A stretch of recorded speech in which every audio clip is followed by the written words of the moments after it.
Assalamualaikum warahmatullahi wabarakatuh.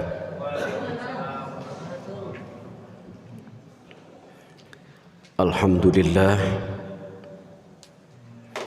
alladzi unzila fihi al-Qur'an hudan linnasi wa bayyinati minal huda wal furqan. Asyhadu an la ilaha illallah wahdahu la syarika lah, ilahul awwalin wal akhirin. Wa asyhadu anna Muhammadan abduhu wa rasuluh al-mab'uts rahmatan lil alamin. Allahumma fassalli wa sallim ala sayyidina Muhammadin wa ala alihi wa ashabihi ajma'in. Amma ba'du. A'udzu billahi minasy syaithanir rajim. Bismillahirrahmanirrahim. Innal ladzina yatluna kitaballah wa aqamus salata wa anfaqu mimma razaqnahum sirran wa alaniyah yarjuna tijaratan lan tabur.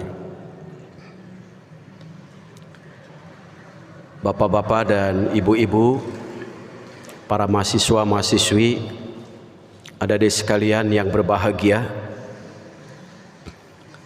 pada ceramah singkat ini kita renungkan Al-Quran Surah Fatir ayat 29.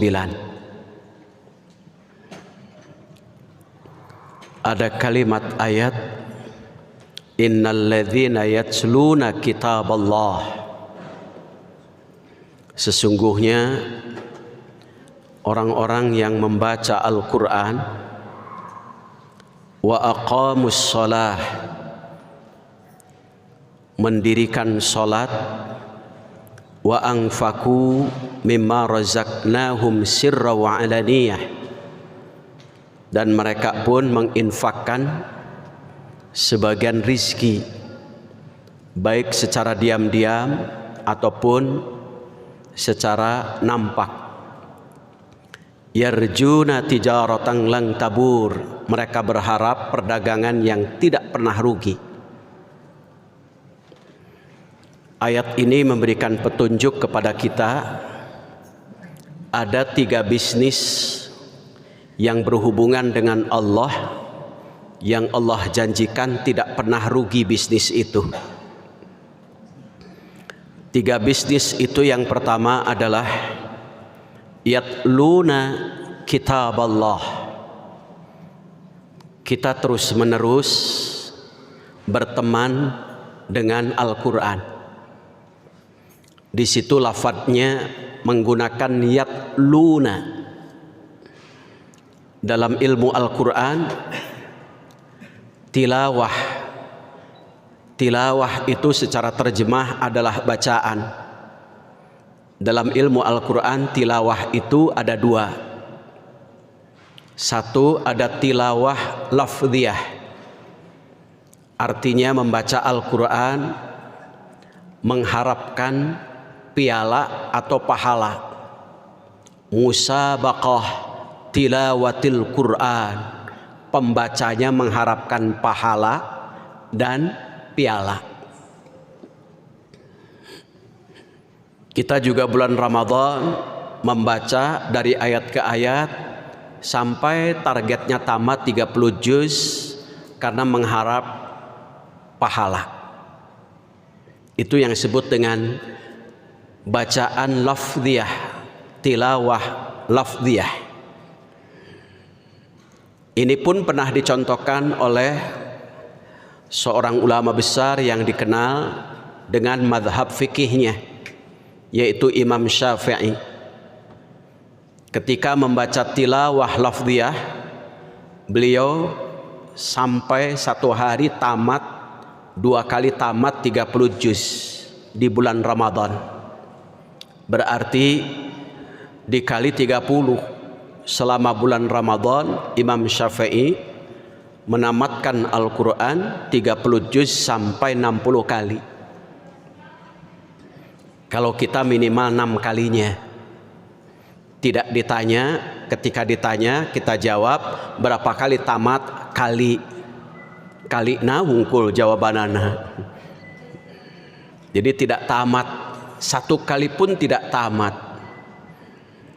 Maka yang pertama, tahap awal adalah tilawah lafdhiyah, membaca Al-Quran mengharapkan pahala atau bisa jadi hadiah atau piala.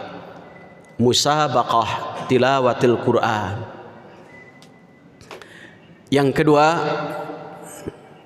adalah tilawah hukmiyah, membaca Al-Quran diiringi dengan pengamalan, sehingga Al-Quran bukan hanya sekedar bacaan, tetapi Quran juga harus diamalkan. Hal ini pernah dicontohkan oleh Abdullah ibnu Mas'ud. Beliau membaca dalam satu surat Al-Baqarah itu jaraknya sampai 3 tahun baru tamat satu surat. Kenapa? Karena apa yang dibacanya ia tidak mau pindah sebelum diamalkan. Sehingga Quran diamalkan, menghiasi perilakunya, bukan hanya bacaan saja tetapi menghiasi perilakunya.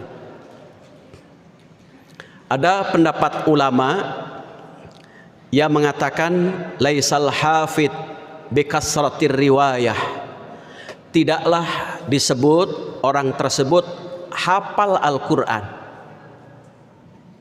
birriwayah karena banyaknya hafalan, walakinnal hafid, tetapi orang yang disebut hafal Quran adalah al-khasyah, yaitu dengan bacaan Al-Quran hidupnya semakin takut akan azab Allah. Lalu kemudian menambah, siapa tanda orang yang takut akan azab Allah? Ada 2. Yang pertama, hatta yura ibadatahu, hidupnya dengan Al-Quran dibaca, ibadahnya semakin meningkat. Ini baca Quran, tetapi terkadang sholat subuh dijamak jeung sholat duha. Itu berarti baru bacaan lafdhiyah, belum hukmiyah. Karena Quran belum menghiasi perilakunya. Sehingga dengan Quran hidupnya semakin meningkat ibadahnya. Yang kedua, wa khuluqahu hatta yura khuluqahu. Tanda orang yang baca Quran adalah hidupnya, akhlaknya semakin mulia. Sehingga Quran bukan hanya sekedar bacaan di mulut tetapi menghiasi perilaku. Itulah ketika Anas bin Malik radhiyallahu an bertanya kepada Aisyah mengenai akhlak Rasul, diibaratkan Quran berjalan. Apa itu maksudnya? Aisyah menjawab, akhlak berjalan itu adalah akhlak Rasul itu terangkum secara garis besar di dalam Al-Quran surah Al-Mu'minun ayat 1 sampai 10. Itulah akhlak Rasul, sehingga Al-Quran berjalan karena menghiasi perilakunya, semakin takut akan azab Allah. Karena dalam Al-Quran al-halalu bayyinun wal haramu bayyin. Dari makna Al-Quran sebagai tilawah hukmiyah, maka Ibnu Qayyim tilawah Al-Quran itu dibagi 4. Yang pertama, Al-Quran memiliki makna zahir.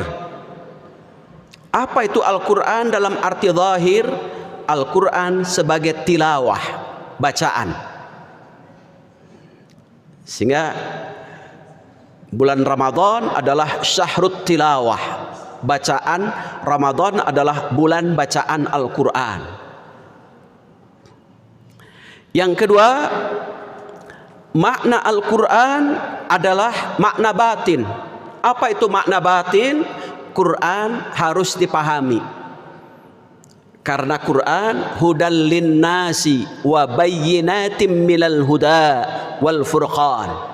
Supaya betul-betul menjadi petunjuk dan pembeda mana benar, mana salah, mana halal, mana haram, mana hak, mana huk. Makna batin dipahami, dipelajari. Ilmunya tentunya adalah salah satunya adalah ilmu tafsir untuk memahami Al-Quran. Yang ketiga, Quran juga bermakna al-had, memberikan batasan. Sehingga dalam Quran ada perintah, ada larangan, ada haram, ada halal. Itulah Quran. Ketika perintah dilaksanakan, larangan dijauhi, halal dimakan, haram dijauhi. Salah satu contoh hasil dari Ramadan itu dalam Al-Quran, yaitu salah satunya adalah ayat Al-Baqarah 188. Setelah ya ayyuhalladzina amanu kutiba alaikumusiyam dan seterusnya sampai uhilla lakum lailatas siyamir rafas, di 188-nya apa hasilnya? Wala ta'kulu amwalakum bainakum bil batil. Janganlah kamu makan di antara kamu harta dengan cara batil. Ini hasil dari Ramadan. Apa itu batil? Batil artinya ada dua. Satu, makan tapi menyebabkan orang lain rugi, al-khasran maknanya.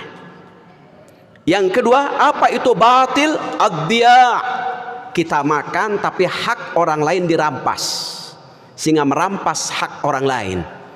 Maka Allah sudah mewanti-wanti orang yang puasa di bulan Ramadan, hasilnya adalah tidak akan memakan harta orang lain dengan cara merugikan orang lain atau mengambil hak-hak orang lain. Itulah tilawah yang disebut dengan makna al-had. Yang keempat, makna Quran adalah matla. Apa itu matla? Matla itu mendidik kita untuk melembutkan hati kita, sehingga hati kita dengan bacaan Al-Quran semakin lembut. Contoh, ketika saat Umar bin Khattab mendengar Rasulullah wafat, marahnya bukan main. Sampai-sampai Umar bin Khattab mengacungkan pedang. Ia mengatakan, siapa yang mengatakan baginda Rasul wafat, nih aku penggal lehernya. Sambil begini ketemulah dengan Abu Bakar. Abu Bakar membacakan Al-Quran surah Ali Imran. Wa ma Muhammadun illa rasul qad khalat min qablihi rusul. Afa qad khalat min qablihi rasul. Kata Umar, kata Abu Bakar, wa ma Muhammadun illa rasul. Muhammad itu adalah manusia biasa yang diangkat menjadi rasul.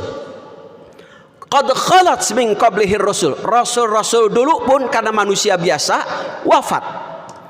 Afa immata au kutila inqalabtum. Apakah kalau kamu mendengar Muhammad wafat atau mati terbunuh, kau akan murtad kembali Umar? Langsung Umar bin Khattab terjatuh, pedangnya juga jatuh, meluluh lantahkan yang tadi yang marah jadi jatuh luluh lantah, jadi lembut hatinya ketika dibacakan Al-Quran. Itulah Al-Quran yang bermakna matlah. Maka bisnis dengan Allah adalah salah satunya Al-Quran menjadi teman. Yang kedua, wa aqamus shalah, dirikan salat, baik fardu maupun sunnah. Salat, apalagi kita dilatih di bulan Ramadan, adalah membiasakan salat qiyamul lail, sehingga dididik di bulan Ramadan itu cara tidur kita. Cepat tidur, cepat bangun. Itu bulan Ramadan itu. Setelah tarawih kita ngantuk, cepat tidur. Bangun-bangun, cepat bangun. Jam 3 sudah bangun. Selain bulan Ramadan, terkadang susah tidur, susah bangun. Ada juga orang yang cepat tidur tapi susah bangun. Tidur jam 9, bangun-bangun jam 7, kadang-kadang sholat subuh pun ditabrak. Itu Jadi cepat tidur, susah bangun.